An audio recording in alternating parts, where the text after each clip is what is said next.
Hello, it's Mr. Maximo here, Vinny Sandu for the European Cricket Network with a match preview for match 16 of the European Cricket Series coming to you from Gothenburg in Sweden. And the first game of Thursday sees Älmhult taking on Linköping Cricket Club. This game starts Thursday morning, 7 o'clock a.m. GMT, 9 o'clock a.m. Central European Time, and 12:30 p.m. in India. It's the first of 6 T10 games. It is an hour earlier than originally published, so make sure that you get the correct start time for wherever you're watching around the world. And it's fantastic to bring you all the action, of course, here on the European Cricket Network, which is on our website, ecn.cricket, or on our YouTube channel, ECN European Cricket Network. Or, of course, if you're in India, you can catch it on the Fan Code platform. And if you don't already, why don't you follow us at European Cricket on social media, or you can follow me, Mr. Maximo, because as I always say, there is so much happening in the world of European cricket. Well, we had a very exciting third day of play there, where we saw a couple of new teams and the teams kind of caught up to each other on the amount of games played. So this is how things look. Out of the 7 teams, of course, only 4 of them will make it to finals Friday. So what I've done there is I've put the games in hand in those kind of orange circles there, along with the amount of wins they've got. So you can see that, except for Hisingen, pretty much every team has a chance to make the final 4. So there's a lot to play for on day 4, which is Thursday, the 16th of July, starting with this game between Älmhult and Linköping. So why don't we get to some likely teams for these 2 clubs? And I'm sure they'll both be desperate to win, with Älmhult will be led by Imran Sabawun again, of course, with Dinesh Adhikari behind the stumps for them. Well, for Linköping, we saw them for the first time on the Wednesday, the 3rd day of the tournament. They'll be led by the captain Ankit Naik, with Bhushan Patil behind the wickets for them. So let's talk a bit about how these teams have gone. They've both played 3 matches. Now, Älmhult, they had their moments on Monday, but they weren't able to come up with a win. They came up empty-handed on Monday, although they did go close. They had a heartbreaking loss to Hisingen in the final game of the day, with everything going against them. But they still have 3 matches to play, so some good results could see them make it into the top 4. And, of course, with it, an appearance on finals Friday. For Linköping, well, they're 3 wins from 3 games, and they're flying on the back of a dramatic last over victory in their last match. Now, if they win all their remaining matches, they will top the table. But I am eyeing off their last match of the day, match 21 against Seaside, as a potential preview of the gold final, because I think they're probably the best 2 teams I've seen so far in Gothenburg. But first, they're going to have to deal with Älmhult in the first match of the day. Let's go to Mr. Maximo's 11 to watch as usual, and hopefully you find this information useful to you. And I have super highlighted for Älmhult Asif Mir. Now, he was their best batsman on Monday with 76 runs, a high score of 48. So he is listed as a bowler, but he probably will open the batting for them. He scored his runs at a strike rate of 200. And of course, he also did okay with the ball, picking up 2 wickets. I've also highlighted for them Sardar Sahak. Now, we haven't seen the best of him yet. He only scored 17 runs on Monday in 3 attempts, but he is capable of making a big score, and I think he will do sometime on Thursday. Now, Älmhult have a couple of key inclusions here in the all-rounders, Shakil Arshad and Sami ul Haq Gujair. Now, they're big inclusions for them, and they could be just what they need to save their campaign. So they're coming in just at the right time, but they'll have to get moving straight away because there's no time to waste. This is a must-win clash for their team in the first match of Thursday. I've also included Cameron Crowley, who also comes into the team. Well, for Linköping, I have super highlighted for them Mohammad Musab. Now, I really like the way this guy bowled. He bowls these kind of doorknob spinners, like he's turning a doorknob or opening a door, but he bowls with good control, and he forces batsmen into mistakes. So he did take 3 wickets on the Wednesday, and I think he'll take some more on the Thursday. Also, I've highlighted for them Bhushan Patil, their keeper. Now, he was the hero against Kristianstad in the last game that they played. He scored an unbeaten 23 off only 9 balls to steer them to a last over victory, bringing up the win with a huge Maximo. So I'm a huge fan of him. Also, I've included their skipper, Ankit Naik, who's likely to open the batting for them, as well as another batting option in Saad Khan. Also, an all-rounder in Mohammad Moiz. Now, he took an incredible one-handed catch on the boundary against Hisingen.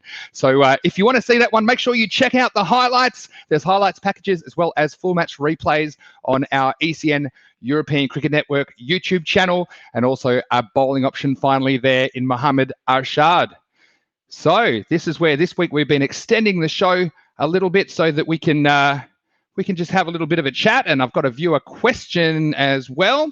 But before that, I just want to highlight one of the characters that I saw today, and he caught my attention. Now, you might think I'm talking about Isanula Wafa, the cross-handed bandit, we were calling him, or the strangler, because he actually holds the bat with the hands the wrong way round, but did it incredibly effectively. So there was a lot of discussion about him. Again, please check out our highlights on ECN European Cricket Network YouTube channel if you want to see some of that, if you missed it, because really, I must say I've seen it once before, but it wasn't in a very professional game of cricket, but he did it with amazing effectiveness and was able to clear the boundaries and just had a different approach to batting. So I really enjoyed that. I think we'll see some more of him tomorrow.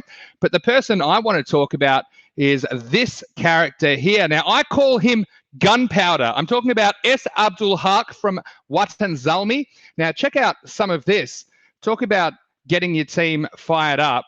He really, he really was amazing with some of the antics, and I really like this because he's opening the bowling here, and he's got to get his team going. And so there was an incident we'll come to in a second, and then he bowled the opener, and he was just really fired up, basically. And I don't think he stepped over the line. I think he was just enthusiastic, but I certainly enjoyed this one. And the opener there trying to defend the ball, but not able to.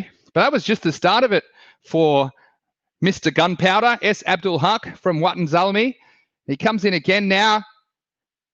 And this is just a defensive shot. But look, he's not having it. He says, this is a T10. Why aren't you having a go? But he's got a smile on his face. And now this is the big man. It's the strangler. And he bowls him. And isn't he happy about it? He's very aware of how many people are watching this. And what a moment for him, Mr. Gunpowder. And I tell you what, he's the sort of guy that I think I would enjoy spending a Saturday night with out on the town, because he's got some dance moves. You see there, just ricocheting off the pad. That seemed to be one of the drawbacks of that cross-handed technique. But he knew all about it and wanted to make sure that everybody knew all about it. But there was another incident which I want to come to, and actually comes to my question today, which was from Chris in Birmingham, UK. Hello, Chris, and thanks for writing a question. You can do it if you follow me on social media, on Facebook, Instagram, or Twitter. If you have a question, or you can hashtag it Ask Mr. Maximo, or you can just comment on this YouTube video. If I get the same comments or an interesting question, then I will highlight it in my daily video. But what I'm talking about is this incident today, and it was the same man, Mr. Gunpowder, and you'll see here, this is the before a ball's bowled as well. Before a ball's bowled, he comes in, doesn't release the ball, takes the stumps, and has a polite inquiry. And I think actually at this point he decided, no, I don't want to appeal for it, but he's more or less just warning the batsman. So I'll show you there again. Now, if you watch it here, now he doesn't go through with his action, which means he hasn't released the ball, and he hasn't really even shaped to release the ball. So we're just going to use this video as a resource for my discussion tonight about, you know, if I'm yes or no with regards to MANKADS. Well, I'll tell you a bit of a story here. That the rules actually have been changed over the years with regards to what's permissible for the bowler and in regards to the non-striker leaving their crease early. So at the moment, in 2017, the MCC amended the rules to say that the bowler, as long as he doesn't release the ball, as long as he isn't at the point which he could be expected to release the ball, then he's within his rights to run out the non-striker. So there is, of course, a bit of a spirit of the game conversation about this. But I feel that with the current law, there is no reason for that non-striker to be out of his crease, because it used to be in the old days, you could pretend to bowl, basically not let go of the ball. So you're tricking the non-striker, and then they would leave. And they're probably not leaving early. They're just leaving when they thought the ball was being released. So I don't think that's a way to do it. In fact, you can't even MANKAD that way anymore. But with the new rules, with being able to do it before the ball is expected to be released, I think that it's perfectly legitimate. And in such a short game as T10, it's up to the non-striker to stay in his crease until he sees the ball leave the bowler's hand, or until he sees the bowler's arm swing over. So I think it's I don't want to call it cheating, but it's gaining an advantage, which at the other end, if he is home just by that far, then, you know, it's basically he's got a head start, and it's not particularly fair. So we always talk about the spirit of the game with regards to the bowler, but I also think the non-striker, however unintentional, if they are leaving before the moment of release or the expected moment of release, they have every right to be run out. So for me, it's MANKAD, yes, these days. And so non-strikers out there, don't be lazy. You're still part of the game, even if you're not on a strike. Stay in your crease until the ball leaves the bowler's hand or until the bowler swings his arm over. It's not that hard. All right, so I hope you enjoyed our viewer question today. Let us know your opinion in the comments, and feel free to ask me a question, hashtag Ask Mr. Maximo.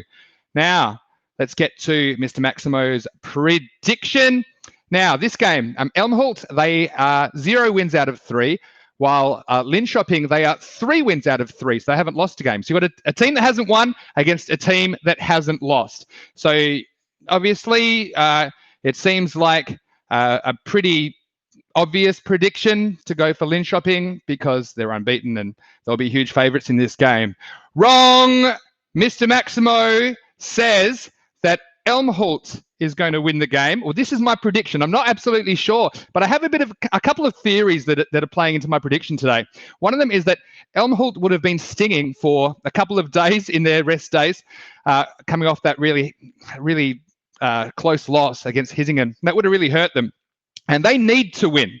They really need to win here. Whereas Linköping, they've come off a very good day and an exciting victory the night before. And I feel like they might not quite be switched on for this first game of Thursday. So that's why I've picked Elmhult to pull off a big upset here with Asif Mir as their star player. Now, everyone's going to go crazy in the comments, and I realize that, and they'll say you're wrong. And look, I might be wrong, and that's why I made this sign here, which says, are you sure? I'm not sure, okay? I'm not sure, but I'm not paid to make the easy options. I have a little bit of a feeling that this could be an upset this game. We've got a team that really needs to win to keep their week alive against a team that's cruising. They haven't lost any games, and they've come off quite a long day of 3 games themselves only the night before. So for that reason, I picked Elmhult to win this game.